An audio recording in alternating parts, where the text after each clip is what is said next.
हाँ जी। तो कैसे हो सब। राजस्थान की जनजातियां मोस्टली अपन ने 90% कवर कर ली है। अब एक दो बची है, जैसे कि सांसी जनजाति, मात्र 2-5 मिनट का टॉपिक है।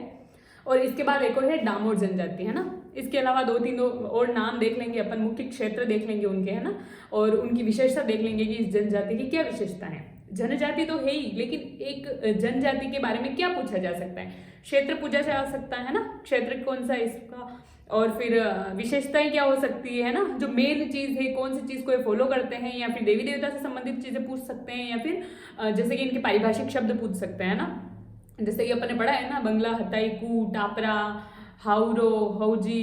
अच्छा, एक और भील जनजाति जो अपन ने पढ़ी है ना, उन चीज में आप ये अपडेट कर लेना कि जो पारिभाषिक शब्दावली, वैसे तो मोस्टली अपने वर्ड कवर कर लिए हैं, लेकिन एक और है जैसे कि ससुराल को हारो, शायद मैंने बताया था आपको, लेकिन अभी ठीक है, बात निकल गई, याद आ गया। तो ससुराल को हारो बोलते हैं, सास को बोलते हैं हाउजी, हाउजी। ससुर को बोलते हैं होरो, ठीक है।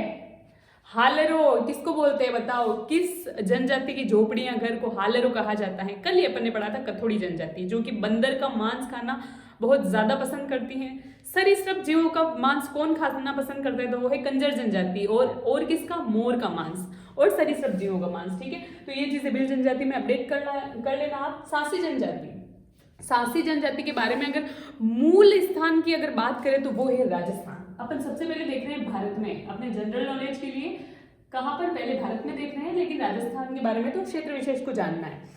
मूल रूप से राजस्थान की जो जनजाति है, क्वेश्चन आ जाए तो कौन सी है, तो वो है सांसी जनजाति, ठीक है।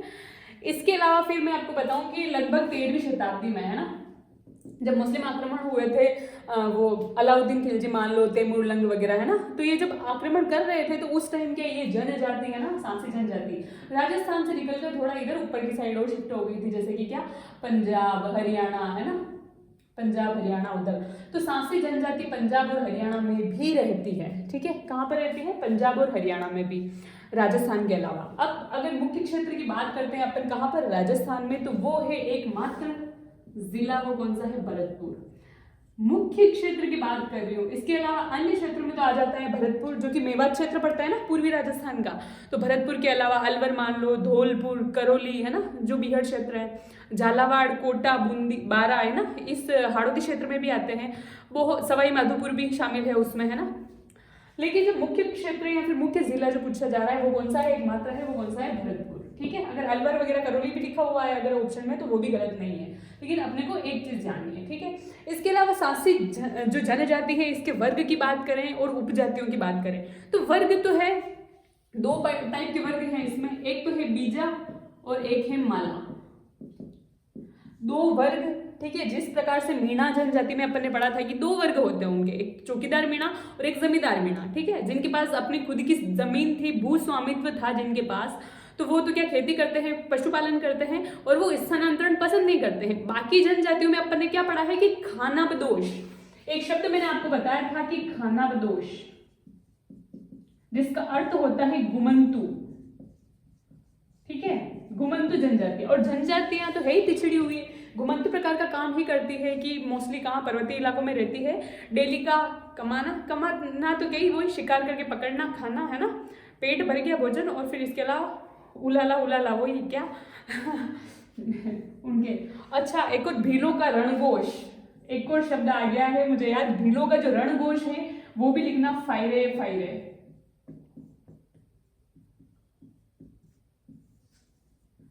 ठीक है। मैंने आपको बताया था कि भील जनजाति में, ठीक है, वो जंगल में रहते हैं, किस प्रकार से शिकार करते हैं ना लोग, आने जाने वाले लोगों का, अभी भी है साउथ राजस्थान में ये चीज।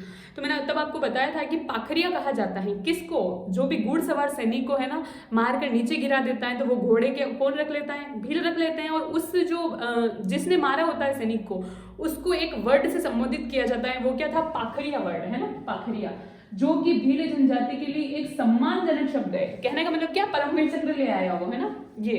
तो पाखरिया जो है ना, तो जब वो अटैक करता है या फिर ये कोई शिकार वगैरह करते हैं, है ना, किसी को लूटते पाटते हैं, कुछ भी करते हैं, उस टाइम एक शब्द का उच्चारण करते हैं, फायरे फायरे, है ना, फायर फायर, ठीक है। तो फायरे फायरे मतलब कि आक्रमण आक्रमण, है ना, जाओ जाओ। और एक और आपको वर्ड सुनने को मिलेगा फतेह फतेह, जिसका अर्थ होता है विजय हो विजय हो। ये किया जाता है कतरी असर बीकानेर में, जब अग्नि नृत्य पढ़ेंगे जसनाती संप्रदाय का है ना, लोक नृत्य पढ़ेंगे जब, तो वहां पर ये जो फतेह फतेह शब्द का उच्चारण वो करते हैं कतरी असर में, है ना। जो जसनाती संप्रदाय के लोग होते हैं ना, अंगारों पे चल के, है ना, जैसे कि अलग अलग क्रियाएं होती है, गृष्टि क्रियाएं वगैरह, तब अंगारों पे चलते चलते फतेह फतेह का उच्चारण करते हैं, मतलब कि विजय हो विजय हो। तो ये चीज भी आप अपडेट कर लेना, ठीक है। ठीक है, तो मैं ये बता रही हूँ खानाबदोश या घुमंतु जनजाति, ठीक है।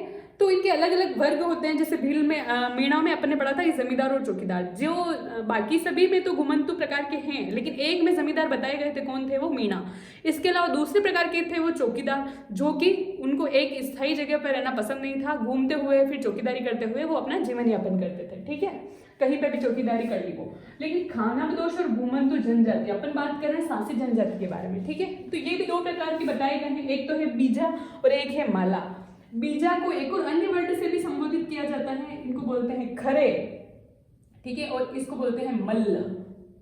अब नाम से ही स्पष्ट बोल रहा हूं कि अब आपने अपने आसपास बड़े बूढ़े लोगों से कहावत सुनी होगी कि भाई मान लो किसी लड़की के लिए लड़का देखने जा रहे हैं तो वो तो खरा सोना है ना।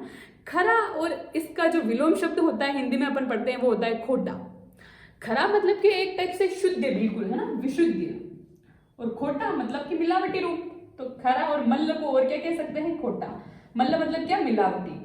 तो कहने का मतलब है जिस प्रकार से अपन ने मिलावटी, है ना, जिस प्रकार से अपन ने भील जनजाति में पढ़ा था, है ना, और मीणाओं में भी पढ़ा था, रावत मीणा हुए थे, कितने प्रकार के मीणा बताए थे मैंने आपको, है ना। तो उनमें ये चीज थी कि जैसे कि मान लो भील जनजाति है तो भील ने गमेतियों से विवाह कर लिया, है ना। गमेतियों की उत्पत्ति कहाँ से हुई थी, राजपूत से, वहां से सारी चीजें बताई थी ना। और बाद में जाकर मान लो भील और गमेती गरासिया दोनों शादी कर लेते हैं, तो वो भील गरासिया कहलाता है। बाद में एक और गमेती गरासिया कहलाता है। वो किस पर आधारित था, महिला पर। महिला कौन सी जाति की है, क्योंकि जनजातियां महिला प्रधान होती है, ठीक है, ये चीज। तो उसी प्रकार से यहाँ पर जो सासी जनजाति थी, है ना, मूल रूप से तो कहाँ पर, राजस्थान की थी, बाद में पंजाब हरियाणा में शिफ्ट हो गई और वहां पर रहते रहते किसी अन्य जाति से विवाह कर लिया उन्होंने, है ना, जाति या फिर अन्य जनजाति से। और उसके बाद जो उनके आगे वंश चले, संतान उत्पत्ति हुई, वो उनको अलग अलग प्रकार दे दिया, दो वर्ग में बढ़ गए, एक तो है बीजा और एक माला। बीजा वो है जो कि सासी जनजाति की विशुद्ध नस्ल है, कोई सी भी प्रकार की मिलावट नहीं है। इन्होंने कहीं पे भी रहे हो, ये पंजाब हरियाणा गए हो, राजस्थान में रहे हो, लेकिन सासी जनजाति में ही विवाह संबंध स्थापित किए। लेकिन इन्होंने अन्य जाति और अन्य जनजाति से विवाह संबंध स्थापित कर लिए। इसके बाद जो इनका वंश बढ़ा आगे वो माला कहलाया, है ना। इसके अलावा उपजातियां इनकी दो है। उपजातियां कौन कौन सी है,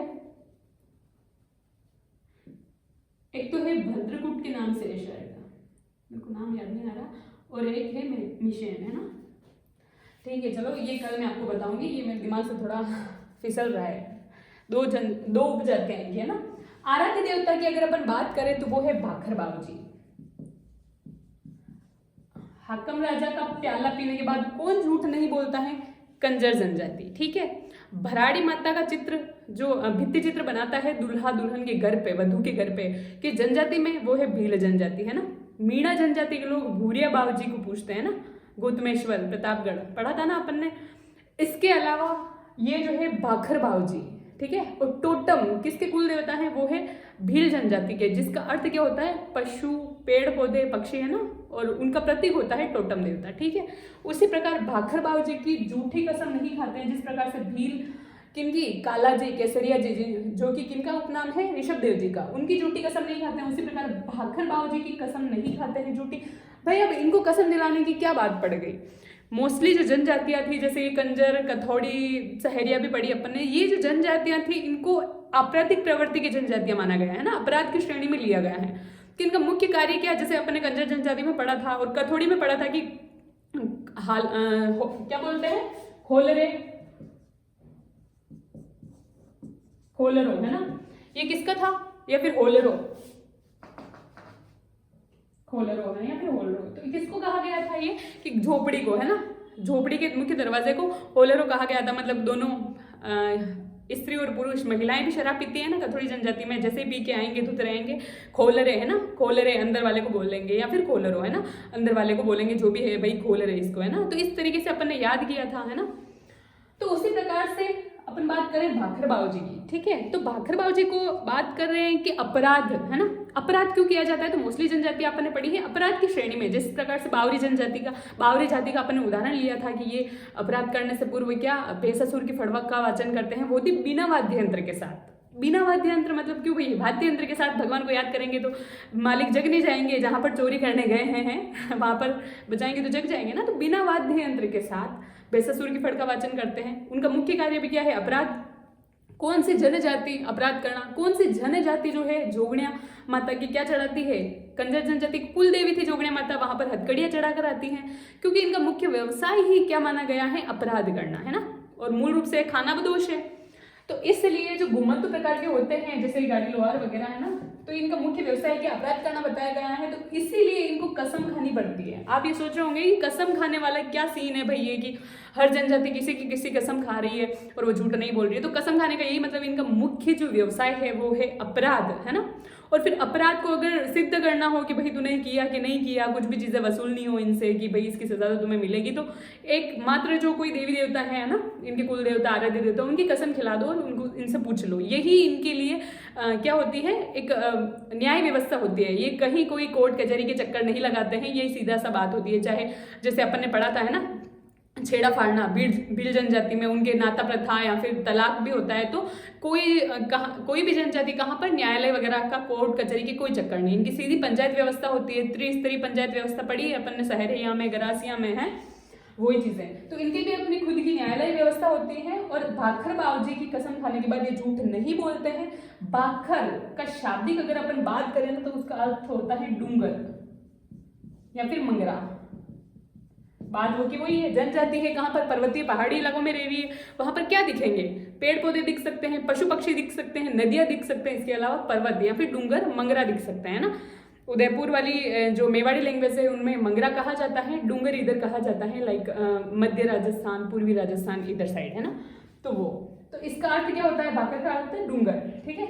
शर्त, आराध्य देवता की जब ये कसम खाते हैं भाखर देव, भाखर बावजी की जब ये कसम खाते हैं तो इनके लिए आवश्यक शर्त है कि एक हाथ में तो क्या रखते हैं, कुल्हाड़ी, और एक अन्य हाथ में रखते हैं पीपल का पत्ता। आप यहाँ पे कॉमन सेंस लगा सकते हो। कॉमन सेंस वैसे एक बुक थी जो लिखी थी टॉमस पेन ने, टॉमस पेन, चलो नाम याद आ गया। कॉमन सेंस वाली बात है, तो कॉमन सेंस बुक किसने लिखी थी, टॉमस पेन ने। इसके बारे में अपन बाद में बात करेंगे जब हिस्ट्री पढ़ेंगे, ठीक है। अच्छा, तो कॉमन सेंस की बात है, आप कॉमन सेंस लगाओ कि भाखर बावजी की कसम खा रहे हैं, आदिवासी है, जनजाति है, जंगलों में रहते हैं और अपराध को सिद्ध करने के लिए कसम खा रहे हैं। तो कुल्हाड़ी, जंगल में रहते हैं तो क्या काम है इनका, ज्यादा से ज्यादा कुल्हाड़ी से पेड़ वेड़ काटते हैं, अपना भरण पोषण करते हैं। पीपल का पत्ता, जैसे कि भीलों का टोटम था, है ना, उनको प्रतीक मान कर कसम खाते थे, वैसे ही पीपल का पत्ता, है ना। तो कुल्हाड़ी और पीपल का पत्ता, पीपल इनके, आप क्या इस चीज से स्पष्ट हो रहा है कि पीपल का पत्ता या फिर पीपल का जो वृक्ष है किस जनजाति में पवित्र माना गया है, तो कौन सी, सांसी जनजाति में। दो चीजें स्पष्ट हो रही है ना। और कुल्हाड़ी इनका प्रतीक मान सकते हैं, कौन सा हथियार इनका प्रतीक है, तो कुल्हाड़ी, ठीक है। आराध्य देवी की बात करें तो वो आपको याद रखना है सिकोदरी माता। कोई सी जैसे माता, अपन ने आराध्य देव देवी देवता पढ़े हैं, कुल देवियां पढ़ी है, उनके मंदिर विशेष ध्यान रखते हैं अपन, क्योंकि उनको पूछा जाता है। जैसे ये भाखर बावजी हो गए, सिकोदरी माता हो गई, इनके बारे में पूछा नहीं जाता है। मीणा जनजाति जैसे भूरिया बावजी पढ़े अपन ने, है ना, तो उनके मंदिर पूछे जाते हैं कहाँ पर है, गौतमेश्वर, प्रतापगढ़। जैसे कि भील जनजाति में भराड़ी माता, तो वो उनको आपको डेफिनेशन ध्यान रखनी है, शब्दार्थ ध्यान रखना है कि कहाँ इनका यूज होता है, कहाँ चित्र बनाते हैं। मंदिर विशेष का कोई सीन है ही नहीं, है ना। तो ये चीज है कि सिकोदरी माता आराध्य देवी है, किनकी है, सांसी जनजाति की आराध्य देवता कौन है, तो वो है भाखर बावजी, ठीक है। भाषा की अगर बात करें तो भाषा कहलाती है सांसी जनजाति की सांसी भाषा। और इसके अलावा बात करें तो अन्य भाषा है भील की भाषा, ठीक है।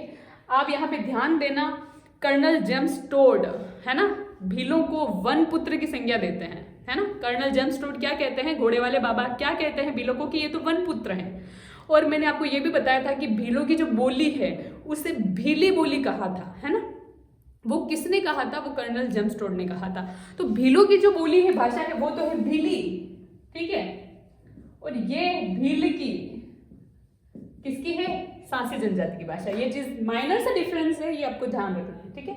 इसके अलावा विशेष के बारे में बात करें,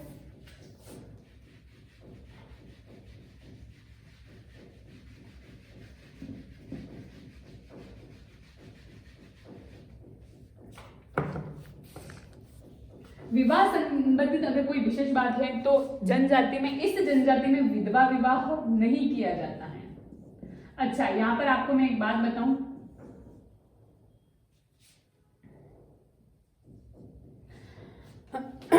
जब अपन समाजशास्त्र पढ़ते हैं ना, तब जाति व्यवस्था और वर्ग व्यवस्था की डेफिनेशन आती है। जैसे कि अलग अलग लोगों ने अलग अलग विशेषताएं दी है, जैसे कि गोविंद सदाशिव घूरे ने, एन के दत्ता ने, आगे अन्य सारे कई सारे समाजशास्त्री लोग आए हैं ना, एम श्रीनिवास, उन्होंने अलग अलग विशेषताएं दी है। उन्होंने उनमें बता रखा है कि एक तो होता है संस्कृतिकरण, है ना, निम्न जाति उच्च जाति के कुछ अच्छे काम होता है ना, उनका अनुसरण करके वो अपने पद को और उच्च बनाना चाहती है, तो उससे संस्कृतिकरण मतलब पश्चिमीकरण कहा गया है। डी संस्कृतिकरण है ना, मतलब विसंस्कृतिकरण, डी कल्चराइजेशन, वो उसको क्या कहते हैं कि मतलब उच्च जाति है ना, निम्न जाति के किसी लक्षणों का अनुसरण करके और फिर वो मॉडर्न होना चाहती है। उच्च जाति, आप यहाँ पे एग्जांपल ले लो कि जो क्षत्रिय समाज है ना, उनमें पर्दा प्रथा है, लेकिन क्षत्रिय उच्च जाति माने जाते हैं, लेकिन उनमें क्या है, पर्दा प्रथा। लेकिन जो जनजाति जो होती है, जनजातियां वो महिला प्रधान होती है और उनमें ऐसा कोई सीन नहीं होता है कि घूंघट प्रथा हो, है ना, या फिर दहेज वाला सीन हो, है ना, और महिलाएं प्रधान होती है। नारी सशक्तिकरण, महिला सशक्तिकरण का एग्जांपल है, जबकि मान लो क्षत्रिय समाज में एक तो पर्दा प्रथा होती है औरतों के, है ना, और एक क्या होता है, पर्दा प्रथा होती है, फर्स्ट ऑफ ऑल घूंघट प्रथा ही मान लो, और जबकि जनजातियों में नहीं होती है। तो जैसे जैसे मॉडर्नाइजेशन हुआ ना, है ना, पश्चिमीकरण, वैसे वैसे क्षत्रियों ने निम्न जाति मतलब कि जनजातियों से ये लक्षण एडॉप्ट किया, अनुसरण किया इसका कि नहीं, हमें भी क्या घूंघट प्रथा नहीं होनी चाहिए, क्योंकि सम्मान जो रहता है शब्दों से, आपके व्यवहार से झलकता है। घूंघट तो एक मतलब क्या ही चीज होगी, काल्पनिक मात्र चीजें हो गई ना, कि घूंघट से ही आप किसी का सम्मान कर सकते हो, ऐसा कुछ नहीं है ना, तो वो वाली चीज है। तो जैसे कि यहाँ पर एडॉप्ट किया ये चीजें, तो बाकी जनजातियों में अपन ने क्या पढ़ा कि विवाह, विधवा विवाह, नाता प्रथा, है ना, सब में होता है, जैसे छेड़ा फाड़ना हुआ था, और ये भी हुआ था इवन झगड़ा, जिसको बोला गया था झगड़ा राशि, की एक पति पत्नी रह रहे हैं, लेकिन पत्नी अपने पहले पति को छोड़कर अन्य इंसान के साथ, अन्य व्यक्ति के साथ जाके रहने लग जाती है, तो वो अन्य व्यक्ति है ना, पूर्व पति को उसके झगड़ा वो राशि देता है और बदले में और पत्नी उसी के पास रहती है। इवन इतना भाई इतना मतलब क्या पश्चिमीकरण है जनजातियों में, है ना, मॉडर्नाइजेशन। तो उसी प्रकार से विवाह संबंधित बात करें तो विधवा विवाह नहीं किया जा रहा है। बाकी सभी जनजातियों में पश्चिमीकरण के गुण हैं, है ना, उनमें जैसे कि नाता प्रथा चल रही है ना, जबकि अपने ओर नहीं चलता, ये चीज नहीं होती है कि नाता विधवा विवाह क्या ही होना, एक बार हो गया तो हो गया, है ना, कोई किसी का पति मृत्यु को प्राप्त हो गया तो हो गया, इसके बाद वो स्त्री विवाह नहीं कर सकती।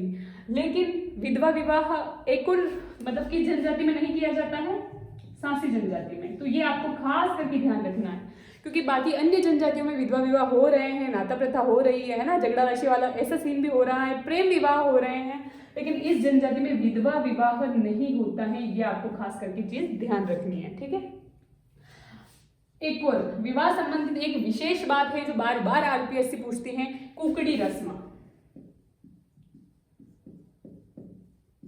वास्तविक जीवन में वैसे आपने ये चीज नहीं देखी होगी, लेकिन बहुत सारी फिल्मों में आपने देखा होगा। मैं प्रैक्टिकली आपको समझाती हूँ कि जब शादी होती है तब दुल्हा दुल्हन की जो प्रथम रात्रि होती है ना, तब दूसरे दिन दूल्हे की माँ आकर बेडशीट ले जाके वो चादर चेक करती है कि वर्जिनिटी टेस्ट है ना, कि हमारी जो बहू है वो पवित्र है कि नहीं, है ना, पवित्रता का प्रमाण एक टाइप से। उसी प्रकार उसको क्या बोलते हैं सांसी जनजाति में, वो मानी जाती है कुकड़ी रस्म, जिसमें कि लड़की को मतलब बहू को, वधू को अपने चरित्र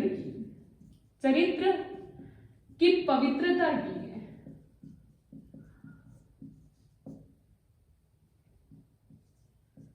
परीक्षा देनी होती है ना, परीक्षा देनी होती है, ठीक है। उसे क्या कहा जाता है, कुकड़ी रस्म। ये बहुत इंपॉर्टेंट है, बार बार पूछा गया है, ठीक है। अब जनजाति है तो इसके बारे में हम नॉर्मल अपन बात करते हैं कि आर्थिक स्थिति। सांसी जनजाति जो है, वैसे तो अपन ने पढ़ा है कि दो जनजातियों, कथौड़ी जनजाति, सहरिया जनजाति, इन दोनों को कौन से मनरेगा में, है ना, 100 दिन का अतिरिक्त रोजगार दिया गया है और जनजातियां सभी पिछड़ी हुई हैं। लेकिन सासे जनजाति और संकटग्रस्त जनजाति कौन सी थी, आप मेरे को बताओ, कंजर है या फिर कथोड़ी है, कमेंट में बताओ आप मेरे को। आर्थिक स्थिति की बात करें तो सबसे गरीब जो या फिर बेरोजगार गरीब कह लो, है ना, सबसे वो जनजाति कौन सी है, तो वो है सांसी जनजाति। बिल्कुल गरीब है ये, है ना। वैसे सारी जनजातियां गरीब ही हैं, क्यों, क्योंकि इनमें ऐसा ना तो ये शहर में रहते हैं, बस पर्वतीय इलाकों में रहते हैं, पहाड़ियों में डेली का गुजारा करना, खाना, और बस उनके लिए वही जीवन है, सांसारिक मोह माया से दूर है। अपने भाई लग रही है ना लाए कि भाई ये करना है, वो करना है, RS बनना है, उसके बाद प्रमोटेड होके ये करना है, वो करना है, इनकी कुछ नहीं है। तो वो ये जितना आप मेहनत करोगे, है ना, आगे का दिमाग सोचोगे, उतनी ही आपकी आर्थिक स्थिति मजबूत होती जाएगी। इनके ऐसे कोई भागदौड़ है नहीं, तो आर्थिक स्थिति वहीं की वही है उनके। जैसे जैसे महंगाई तो बढ़ रही है, लेकिन आर्थिक स्थिति अभी भी उनकी वही है ना। तो मेहनत से समझ सकते हो कि भाई ये मेहनत भी नहीं करते हैं, है ना। तो आर्थिक स्थिति सबसे गरीब जो है वो मानी गई है किसकी, सांसी जनजाति की, ठीक है। धर्म की अगर अपन बात करें तो सांसी जनजाति जिस प्रकार से पहले तो थी कहाँ पर, राजस्थान में, है ना, मूल रूप से।